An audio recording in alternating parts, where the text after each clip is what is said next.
Olá pessoal, meu nome é Felipe Silveira, eu sou um dos idealizadores do Piano Talks juntamente com o pianista Edson Santana e eu gostaria de compartilhar um pouco da minha trajetória musical até aqui com vocês.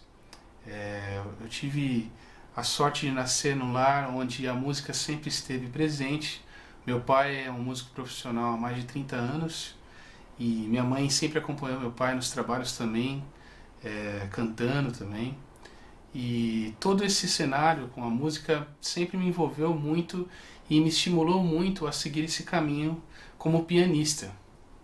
Então, quando eu tive a oportunidade de tomar uma decisão com qual tipo de profissão eu gostaria de seguir a minha vida, eu decidi que eu gostaria de ser pianista e um pouco diferente do que é o usual, eu acabei não fazendo uma faculdade de música, mas eu fui procurar, por esse fascínio de querer estudar um instrumento, fui procurar aulas particulares e tive a sorte de encontrar grandes professores como Jaime Barbosa, que foi uma influência enorme na minha organização de estudo, e tive outros professores também muito importantes de música erudita como Regis Gomidi e Gloria Raymond. E, bom, com todo esse estudo eu tive o privilégio de poder começar a tocar na noite. Sou de Campinas e o cenário dentro da minha cidade sempre foi um cenário que era favorável, porque aqui tem a faculdade da Unicamp, então sempre existia um movimento com a música e eu pude começar a registrar alguns trabalhos que foram significativos na minha vida, como Quinteto Cais, o Celso de Almeida Trio, Michel Leme Quarteto, Sidmar Vieira Quinteto, Sidiel Vieira Quinteto, Rafael Ferreira Quinteto. E além disso, ter algumas experiências e tocar com alguns músicos de fora do país, como Felipe Lamoglia, que é um saxofonista super renomado nos Estados Unidos, que toca com Gonzalo Rubalcaba, o Ryan Kiberly, que é um trombonista que toca na Big Band da Maria Schneider, e também o Baptiste Urbain, que é um dos expoentes do saxofone em Paris. Além disso, eu tive a sorte de poder acompanhar cantoras que sempre foram influência na minha vida, como a grande Rosa Passos e a grande Leni Andrade também.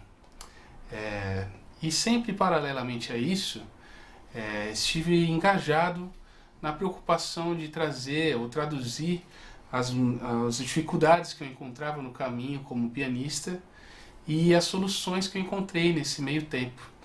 E daí que surgiu a minha ideia, junto com o Edinho Santana, que é de trazer essas soluções até vocês e poder compartilhar esse caminho que pra gente é fascinante desse instrumento que é o piano.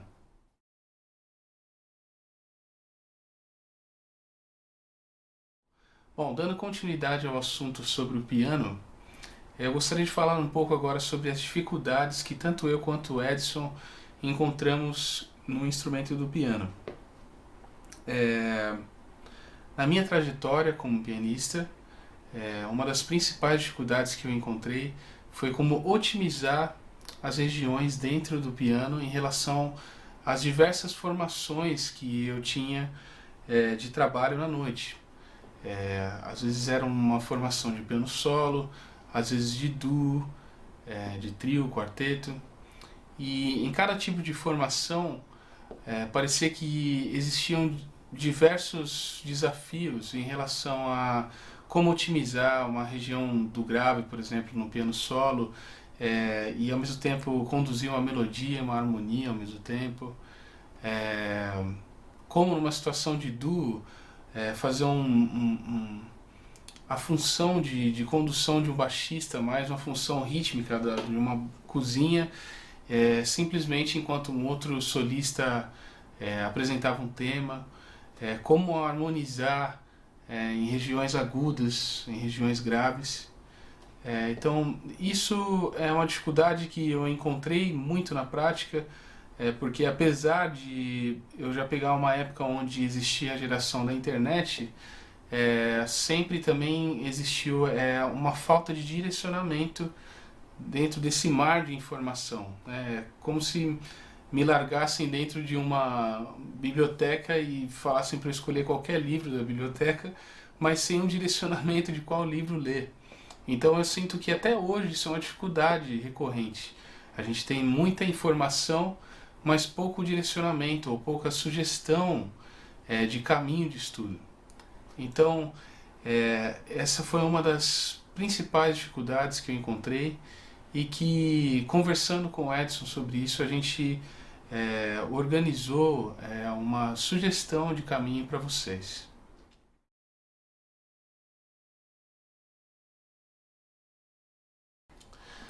Bom, pessoal, agora para começar o que interessa, a gente vai falar sobre o conteúdo do workshop que vai ser essa semana. E a ideia é que a gente possa passar para vocês uma base de estrutura harmônica para tocar coisas, desde coisas simples, num contexto de cifra, até coisas complexas. Ter essa tradução de como mexer com 11ª, nona, 13ª, e também falar sobre diversas distribuições de acordes também. A primeira coisa que eu gostaria de falar, então, como alicerce do nosso estudo, é que a gente tem que saber sobre tríades. E a tríade, formação de tríade não é nada mais do que a primeira, terceira e a quinta nota da escala maior, para a gente descobrir uma tríade maior. Eu vou falar brevemente aqui e mostrar para vocês os tipos de tríades fechados que existem, e depois a gente vai dar uma continuidade falando sobre outras possibilidades de aberturas de tríades. Então, só para a gente retomar o alicerce do que é a harmonia básica, a gente tem a formação de tríades que começa com a primeira, terceira e quinta nota da escala maior. Como exemplo aqui a gente vai tomar Dó, o tom de Dó como exemplo. Então, primeira, terceira e quinta nota, tríade maior.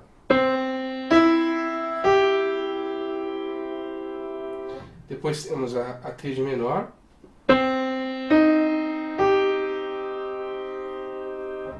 a tríade diminuta,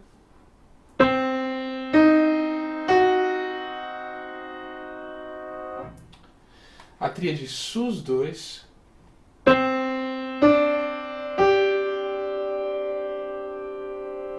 e a tríade sus4.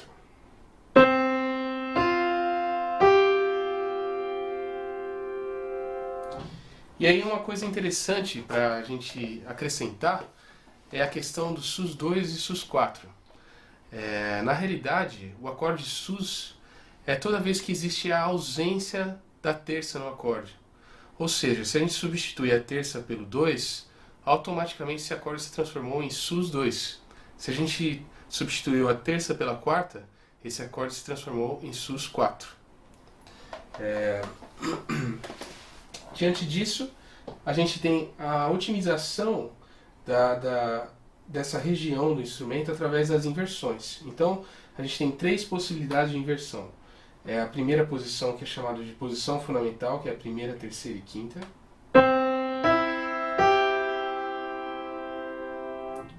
A primeira inversão, que é jogar a primeira nota da tríade uma oitava acima, então a gente vai ter terça, quinta e fundamental. E a segunda é inversão, que é começando pela quinta, quando jogamos ainda a terça uma oitava acima, então temos 5, 1 e 3.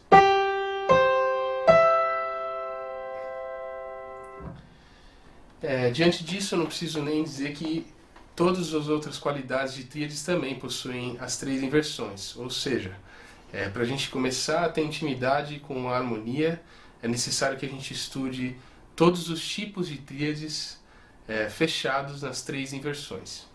E aí uma sugestão que eu posso dar para vocês é que vocês possam estudar essas tríades em algum ciclo de intervalos, por exemplo, o ciclo das quartas, que ao invés de você estudar em tonalidades aleatórias, você estuda saltando de quartas em quartas. Então, como exemplo aqui, a gente pode seguir o ciclo das quartas, saltando de quartas em quartas, a gente tem essa ordem de tonalidades.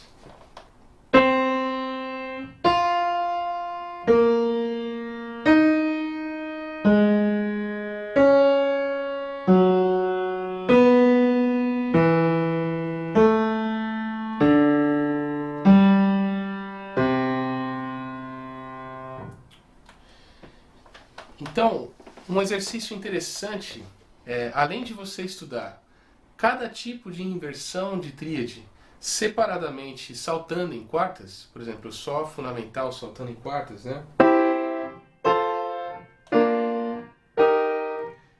É muito interessante você estudar, depois que você estudar separadamente os três tipos, estudar o encadeamento através do ciclo. Então você faz a posição mais próxima para esse quarto grau. Isso instiga você a visualizar as diversas formas mais na prática.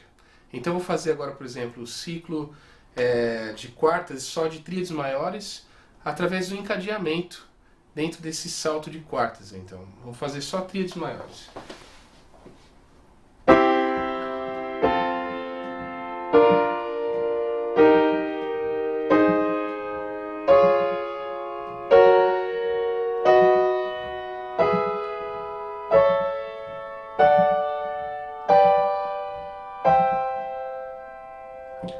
Tudo que vai e volta.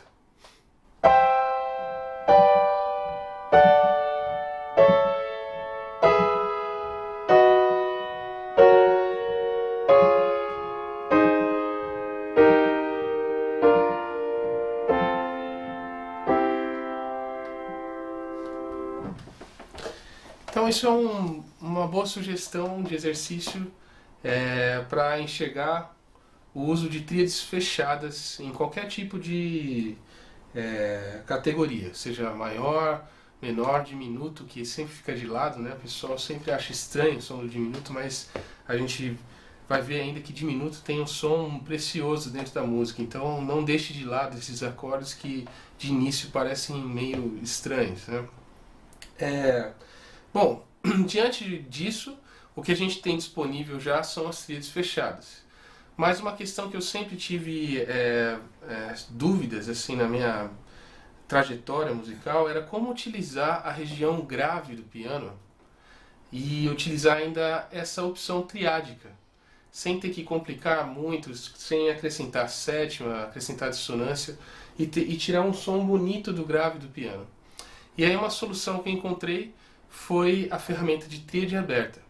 E a tríade aberta não é nada mais do que jogar a nota do meio da posição que a gente tiver uma oitava acima. Então eu vou mostrar as mesmas posições que tem em tríades fechadas, a gente também tem em tríades abertas. Então vamos lá. Tríade maior na posição fundamental, fechado.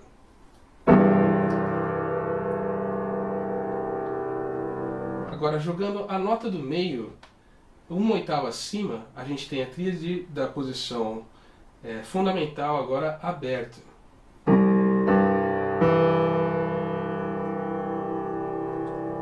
Mesma coisa agora na primeira inversão. Fechado, agora aberto.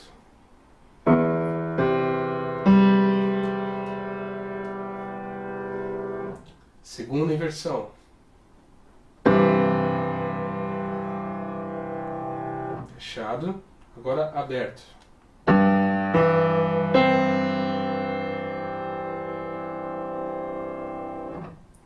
Então, você pode perceber que na região grave, essa abertura da tríade, ela soa muito bem. E ela soa também para diversos contextos de músicas que são mais simples. Por exemplo, se a gente pega uma música dos Beatles, ou um contexto de música pop mesmo, até que a gente tem que utilizar essa região grave, esse tipo de abertura vai muito bem. E uma situação também que é interessante é que se você distribui o dedilhado, como é uma abertura meio chata de fazer numa mão só, você tem como distribuir ainda em outros dois dedilhados. Você pode jogar duas notas na mão direita com uma nota na mão esquerda, ou duas notas na mão esquerda com uma na direita. E cada uma dessas distribuições vai favorecer para outros tipos de situação dentro do piano. Então, a primeira situação que eu vou mostrar é uma nota na mão esquerda com duas na direita. Esse tipo de situação favorece que a gente possa caminhar com as inversões de forma melódica também. Então, um bom exercício é você fazer o revezamento desse dedilhado. Você faz 1 e 4 com 2 e 5, fazendo as inversões dessas tríades. Eu vou mostrar aqui para vocês.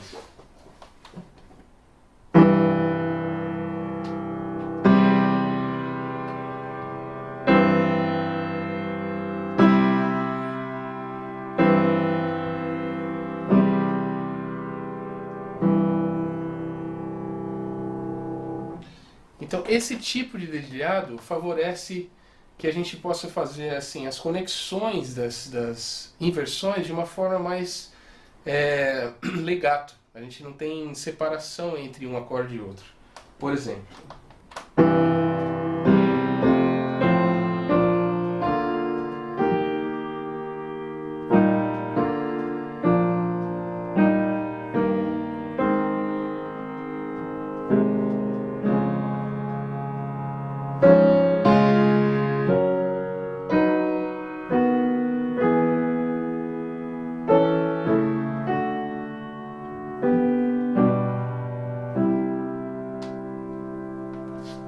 Então você vê esse tipo de uso em formatos tipo coral, alguma coisa assim. Então esse tipo de dedilhado favorece que você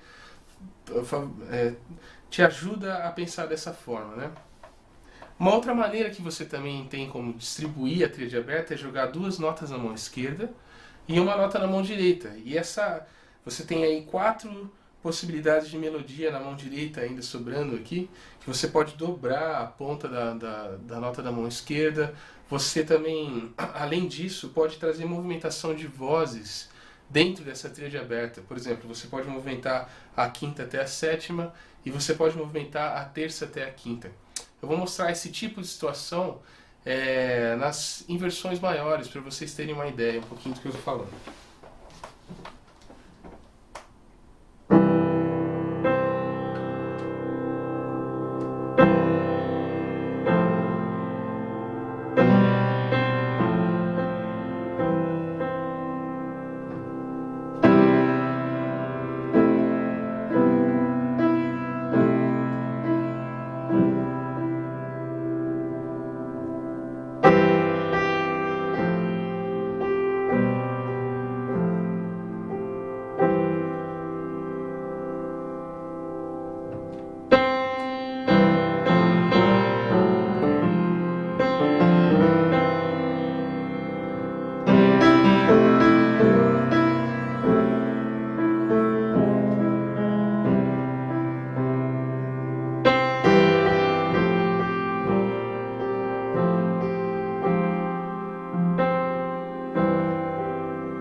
Além disso, uma dica especial agora no final para vocês sobre esse assunto de tríades é uma ferramenta que o Russell Ferrante falou já, tem uma aula inclusive disponível dele na internet sobre isso, que ele sugere a utilização da junção do primeiro grau do campo harmônico maior com o quinto grau do campo harmônico maior. Ou seja, você tem aí disponível dentro de um campo harmônico maior 3 tríades maiores. A primeira, a quarta e a quinta. E se você parar para perceber, você pode fazer 2 pares de tríades com distância de quinta. Você pode fazer um com o 5 e o 4 com o 1. E aí o que ele sugere é que você junte essas tríades e no formato mais próximo possível das mãos. Então, se a gente juntar Dó maior com Sol, o mais próximo possível, depois a gente faz a primeira inversão de Dó com a primeira de Sol, depois a segunda de Dó com a segunda de Sol. E essas duas tríades juntas, elas formam um acorde maior com sétima maior, em nona também. Então eu vou mostrar aqui o som, como é que funciona isso.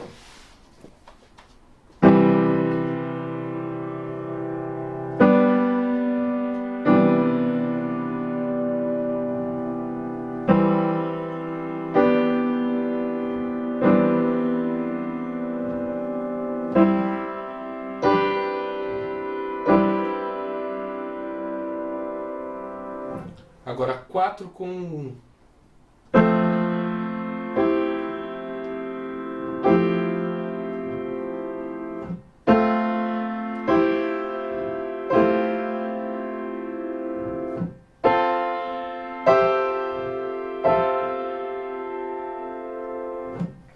E aí uma sugestão do Russell Ferrante é que você vá revezando essas inversões do Dó com Sol, por exemplo, e Fá com Dó.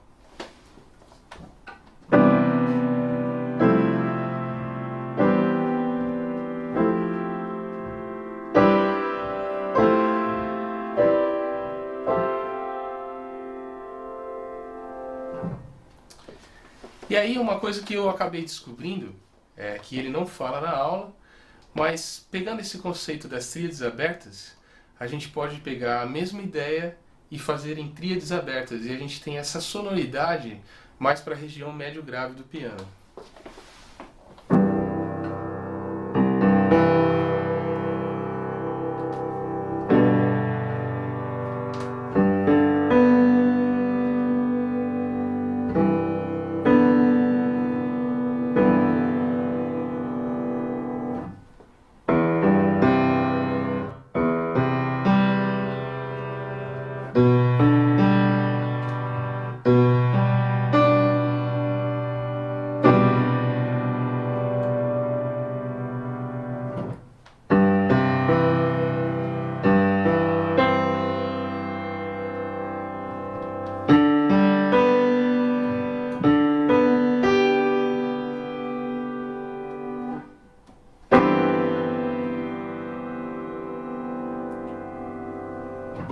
Pegando a mesma ideia, utilizando no 4 e no 1.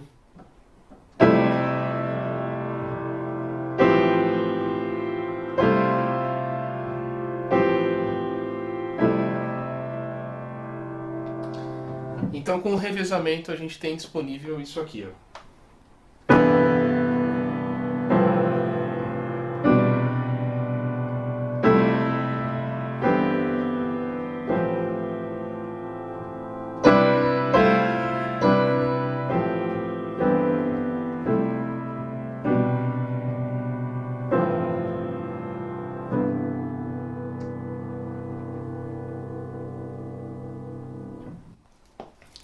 Bom, essas foram as minhas sugestões aí de estudos para vocês começarem a abordar o assunto de harmonia dentro do piano. E fiquem ligados também que a próxima aula vem uma aula já acrescentando coisas sobre as tríades e a gente vai ver ainda outros assuntos muito interessantes aí pela frente. Se você gostou dessa aula sobre tríades, eu gostaria de encorajar você a seguir a gente lá no Facebook, no Instagram, na página do YouTube e, se possível, marque algum dos seus amigos que você conheça que gosta de piano. Esse conteúdo do workshop vai estar disponível somente durante essa semana.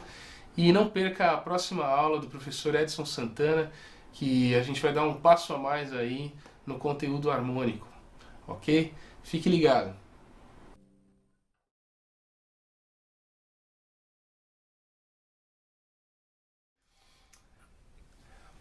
Uma coisa legal de compartilhar entre músicos, né? Essa área que a gente está é uma área onde a aula, né? As possibilidades de aprender não é só com aula, né? Aquela aula professor e aluno. Você aprende com o músico que você vai tocar, você aprende com o seu é, amigo que está estudando com você, né? Um amigo de outro instrumento, não só do seu instrumento. Então essa troca de informação é muito valiosa, é muito benéfica.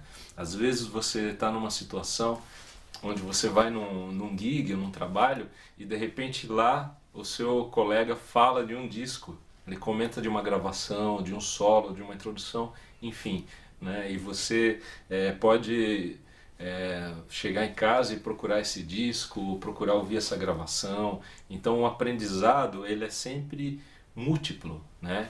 Tem muitas dimensões, né, Felipe, do aprendizado. Não é só uma coisa solitária. E interessante também esse aprendizado, ele também é um aprendizado de situações da vida, né? Às vezes você se prepara, você estuda bastante e você se sente apto ao trabalho, mas chega lá, existem situações externas, às vezes não é um som adequado, às vezes é um pessoal mal educado assistindo a música, que você perde a atenção e o foco daquilo que você está fazendo. Às vezes é um nervosismo em relação àquele trabalho, uma ansiedade. Então tudo isso são fatores que a gente aprende não estudando, né? São fatores que você aprende Sim, vivendo. sim. Né? É uma certa psicologia ali de como administrar os conteúdos que você vai aprendendo, né? Tem muitas variáveis envolvidas. às vezes você está estudando um determinado assunto e aquilo não necessariamente vai surtir efeito no que você está tocando de imediato, Sim, né, Felipe? Às verdade. vezes você estuda uma ferramenta harmônica ou melódica e não acontece nada logo em seguida.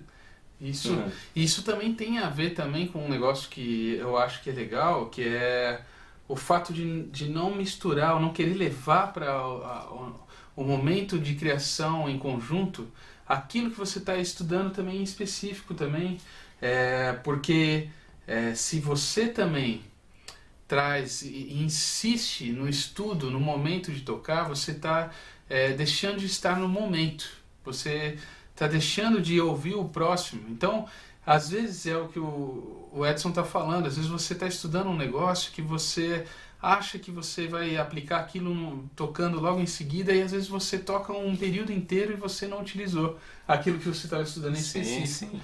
E isso tem a ver com... Fique feliz se isso acontecer por acaso, porque às vezes não é a melhor coisa você ter aplicado aquilo que você estudou e não ter criado música, né? Sim, sim. Então não se preocupe às vezes de também trazer para o momento de tocar aquilo que você está estudando. É uma coisa de via paralela, que nem um jogador, né? Um jogador de tênis, por exemplo, o cara vai treinar várias coisas, mas não necessariamente aquilo que ele treinou específico vai acontecer no momento do jogo, Na né? partida, né? Na partida, né?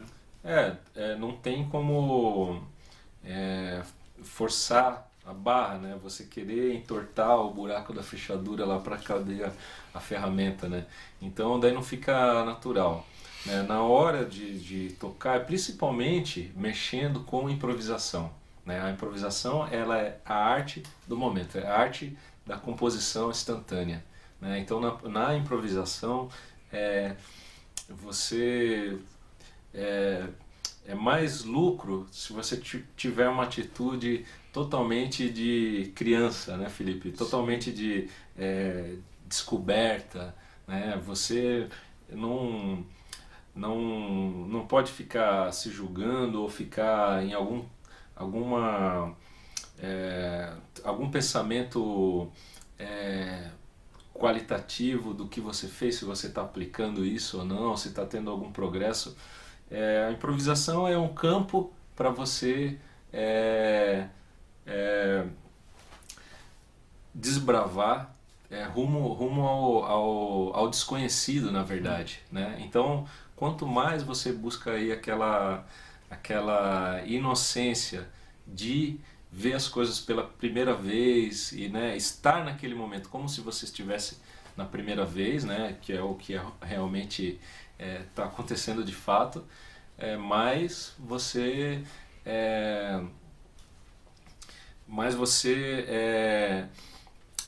vamos dizer assim, mais você tem um prazer, né? Mas você contempla aquela situação e interage com outros músicos. Isso vai fazer com que você possa ouvir os outros músicos. Então, se você está tocando lá um determinado trecho e você de repente deu uma enroscada, uma errada lá de esbarro mesmo, né? Então, se você for encanar com aquilo, dali para frente a coisa já perde, sabe? Então, ou se você, da mesma forma, tá no começo da música, você já está preocupado com uma convenção que vai ter lá do meio da música para diante, ou uma parte difícil que vai ter. Então, não adianta estar no passado ou no futuro, você tem que estar no momento presente. Eu sei que isso é mais fácil de falar do que executar mesmo, né? Então, nesse sentido que eu falo que a improvisação é a maior forma de meditação. Né? A improvisação é uma arte extremamente meditativa, porque na meditação é isso, é você silenciar, né? E silenciar hoje em tempos onde tudo é para ontem, né? É por isso até que a música que leva ao improviso e faz com que a gente possa refletir, né, sobre a interação, olhar o próximo, né? Em tempos hoje onde o eu ganha muito mais do olhar o próximo, Sim. Você tocar esse tipo de música é, de certa forma, trazer uma mensagem missionária, né? Sim, sim. Porque exige de você poder improvisar e tocar melhor, ouvir o outro, Sim, sim. Você precisa ouvir o outro, você precisa interagir. Então, essas são dicas aí que eu acho que a gente é, pode trazer para vocês que acrescentaram muito, né, no nosso caminho. Assim, olhe para o seu lado. Sim, sim. O baterista, o baterista Bob White, ele falou uma frase uma vez que eu fiquei com isso na cabeça. Ele falou assim: a música começa quando você começa a ouvir o outro. Então ele falou só isso, assim, dando uma aula de prática de grupo, ele falou. Ele podia parar. Só aí já foi a aula, né? Ele falou: não, vocês estão tocando simultaneamente, vocês não estão tocando juntos. A música começa quando você começa a ouvir o outro.